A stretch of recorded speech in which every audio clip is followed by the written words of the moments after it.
कंवारी ननद। अंजलि की उम्र लगभग 30 साल हो चुकी थी। वो एक स्कूल में टीचर की जॉब करती थी। अंजलि के घर में उसकी माँ के अलावा उसका छोटा भाई और भाभी भी रहा करते थे। 30 साल की उम्र होने के बाद भी अंजलि की अब तक शादी नहीं हुई थी। इस बात को लेकर अंजलि की माँ रुक्मिणी देवी काफी परेशान रहा करती थी। माँ, मैं स्कूल जा रही हूँ, जरा मेरा टिफिन तो दे दीजिए। अब क्या पूरी जिंदगी मैं तुझे टिफिन बनाकर देती रहूंगी? अरे कुछ सोचा भी अपने बारे में या बस ऐसे ही? क्या माँ, सुबह सुबह फिर वही बातें लेकर बैठ गई। माँ गलत क्या कह रही है अंजलि दीदी? इतनी उम्र हो चुकी है आपकी, माँ कब तक आपकी सेवा करती रहेंगी? भाभी, मैंने माँ को कब कहा कि मेरी सेवा करो? वैसे भी अपना टिफिन मैं खुद तैयार कर लेती हूँ, बस टेबल से उठाकर देने को ही तो कहा था। वैसे अंजलि दीदी, देखा जाए तो टिफिन उठाकर देने की उम्र तो आपकी है। आपका अपना घर परिवार बच्चे होते तो ये जिम्मेदारी आज आप पूरी कर रही होती। एक बात मेरी समझ में नहीं आती, अगर मेरी शादी नहीं हुई तो इसमें मेरी क्या गलती है? और तुम सब लोग मेरे पीछे क्यों पड़े रहते हो? अरे कुछ कहना क्या पीछे पड़े रहना होता है? अपने छोटे भाई को देख, तुझसे 3 साल छोटा है लेकिन दो बच्चे खेल रहे हैं आंगन में। मुझे आप लोगों की कोई बात नहीं सुननी, जा रही हूँ मैं। और आप में से किसी को मेरा कोई काम करने की जरूरत नहीं है, मैं खुद संभालूंगी। इतना कहकर अंजलि वहां से चली जाती है। शाम को जब अंजलि अपने स्कूल से लौटकर घर वापस आती है तो उसने देखा कि पड़ोस वाली निर्मला चाची वहां पर बैठी हुई थी। क्या बात है अंजलि बिटिया, नौकरी करके वापस आ गई?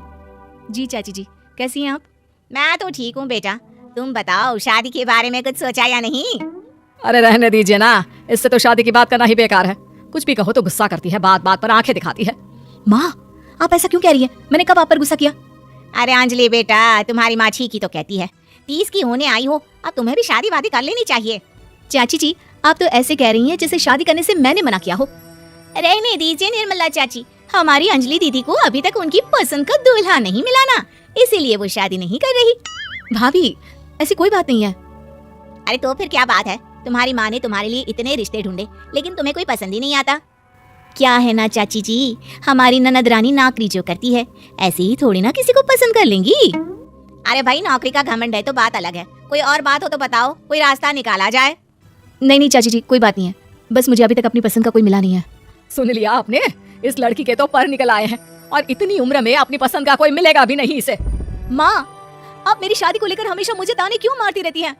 अपनी माँ की बातें तो ताने लगती है। ताने हैं? बताओ, मैंने कुछ गलत कहा क्या? देखो ये सब छोड़ो, मेरी दूर की बुआ का बेटा है, उसकी अभी शादी नहीं हुई है, उम्र होगी कोई 34-35 साल। आप कहें तो बात आगे बढ़ाऊं? अरे हाँ हाँ, क्यों नहीं, ये भी कोई पूछने की बात है। अरे जल्दी से लड़के को यहाँ बुला लो। माँ, आप मुझसे पूछे बिना मेरी शादी की बात करने जा रही हैं, और मेरी उम्र 30 भी पूरी नहीं हुई है। निर्मला चाची कह रही है कि वो लड़का 35 साल का है। अंजलि दीदी, आपको क्या लगता है इस उम्र में कोई फिल्म का हीरो आएगा आपके लिए? देखिए, अब पसंद और नापसंद की बात तो रहने दीजिए, पसंद करने की उम्र तो आपकी निकल चुकी। अब तो जो भी मिले उसी से शादी कर लीजिए, इसी में भलाई है। तेरी भाभी बिल्कुल ठीक कह रही है। अब जैसा रिश्ता मिले उसके लिए हाँ कर देना, ताकि हम भी गंगा नहाए। ठीक है, चलिए मैं उस लड़के को कहती हूँ, वो कल ही अंजलि को देखने आ जाएगा। अगले दिन निर्मला चाची के दूर का रिश्तेदार अंजलि को देखने उसके घर आता है। उसका नाम था अजय। अंजलि जी, तो आप नौकरी करती हैं, वो भी स्कूल में? जी हाँ, मैं स्कूल में टीचर हूँ। हमारी बेटी बहुत होशियार है। अरे पढ़ने लिखने में इतनी होशियार है, इसीलिए तो इसकी नौकरी लगी है स्कूल में। हाँ हाँ ठीक है आंटी जी, जरा मुझे भी तो बात करने दीजिए आपकी बेटी से।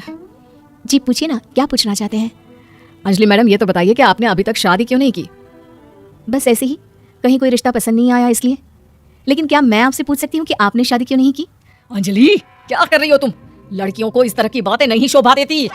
रहने दीजिए आंटी जी, आपकी बेटी काफी पढ़ी लिखी है, मैं उनके सवाल का जवाब दे ही देता हूँ। वो क्या है ना, मुझे भी अभी तक अपनी पसंद की कोई लड़की नहीं मिली।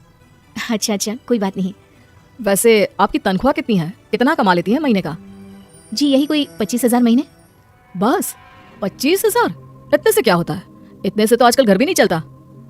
आपके कहने का क्या मतलब है? अरे मैं तो ये सोचकर आया था कि नौकरी वाली लड़की है, आराम से 40,000 कमाती होगी।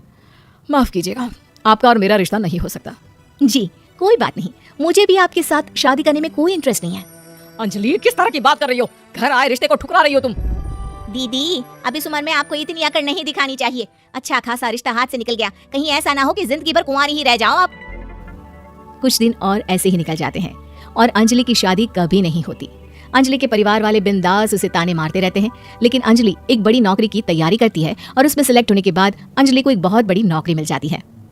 अब तो दीदी के नखरे और भी ज्यादा बढ़ जाएंगे भाई, अब तो इतनी बड़ी नौकरी जो लगी है, अब इनकी शादी होने से रही। माँ, मुझे नौकरी के लिए दूसरे शहर जाना पड़ेगा। आप जानती हैं ये बहुत बड़ी जॉब है और इसमें पैसे भी बहुत ज्यादा मिलेंगे। अच्छा, कितने पैसे मिलेंगे बेटा? माँ, मुझे हर महीने 90,000 सैलरी मिलेगी। क्या? अरे वाह वाह, ये तो बहुत अच्छी बात है। लेकिन फायदा क्या? कितने भी पैसे मिले, शादी तो हुई नहीं ना तुम्हारी। अंजलि नौकरी करने के लिए दूसरे शहर में चली जाती है और जब कुछ महीनों के बाद वो वापस घर आती है तो उसे अपने पति के साथ देखकर उसके घर वाले हैरान रह जाते हैं। अरे अंजलि, तूने शादी कर ली और हमें बताया तक नहीं। और दामाद जी करते क्या है?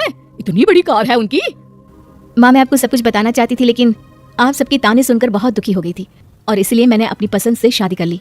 मेरे पति मेरे साथ ही ऑफिस में नौकरी करते हैं और बहुत बड़े अफसर हैं। और एक बात बताऊँ माँ, आज मैं बहुत खुश हूँ।